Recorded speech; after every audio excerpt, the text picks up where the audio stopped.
ఆ మధ్య ఒక అత్తగారు అనారోగ్యంతో బాధపడతా ఏమంది 65 సంవత్సరాలు 70 సంవత్సరాల వయసు వచ్చింది. 70 సంవత్సరాల వయసు వచ్చిన తర్వాత మోకాలు నొప్పి వస్తుందా రాదా?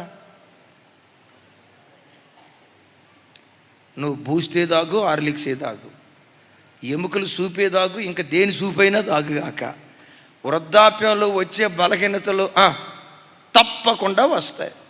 65-70 సంవత్సరాల వయసు వచ్చిన ఆవిడకి నడువు నొప్పి, మోకాలు నొప్పి వస్తే దర్శనాలు చెప్పి ఆమె దగ్గరికి వెళ్ళిందట.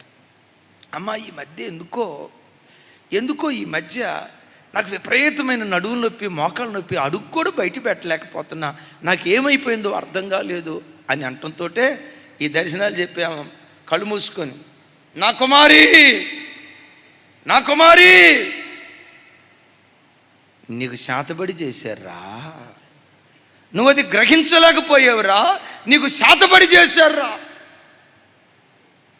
ఆ మాట అంటంతో ఈ 70 సంవత్సరాల అత్త కళ్ళు తెరిచి, అమ్మ ఎవరు చేశారమ్మా? మాతాజీ ఎవరు చేశారు? ఇంకెవరంటావేంట్రా? ఎవరో తెలుసా? సాక్షాత్తు నీ కోడలే చేసింది. ఇదే దేవుడైన యెహోవా వాక్కు. నేనంట అత్త కోడల మధ్య ఆది నుండి ఉండేది ఉంది, ఏదో ఒకటి పడదాం. అట్లాంటిది ఈ మంట పెట్టిన తర్వాత నీ కోడలే నీకు శాతబడి చేసిందందంట.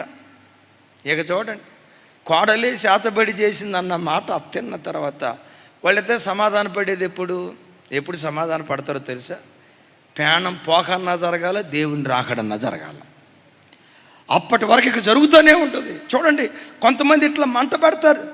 ఈ దర్శనాలు తీసుకొచ్చి, అయ్యగారు మా కోడలు మాకు శాతబడి చేసిందంట. పిచ్చి మొహమా, యేసుక్రీస్తు రక్తంతో కడగబడిన నీ మీద చేతబడి పనిచేస్తుందా? నా దేవుని వాక్యం ఏమంటుంది? యాకోబులో మంత్రము లేదు, ఇశ్రాయేలీయులలో శకునం లేదు. ప్రపంచంలో ఎవడి మీదైనా మంత్రాలు తంత్రాలు పనిచేస్తాయేమో కానీ యేసు రక్తముతో కడగబడిన వ్యక్తుల మీద పని చేయవో. Praise the lord. అయితే గమనించండి, ఈ కుటుంబాలను మోసపరుస్తుంది ఎవరు? సాతాను తంత్రాలు గుర్తుపట్టాలంటే ప్రతి బిడ్డ దేవుని సన్నిధిలో మోకరించి ఒక ప్రార్థనా పరుడుగా బ్రతికితే ఇది సాతాను తంత్రమా, దేవుని ఆలోచన, ఇట్టే పసిగట్టి ప్రమాదంలో చిక్కుకోకుండా దేవుడు కాపాడుతాడు. పెద్దగా చెప్దాం ఆమేన్.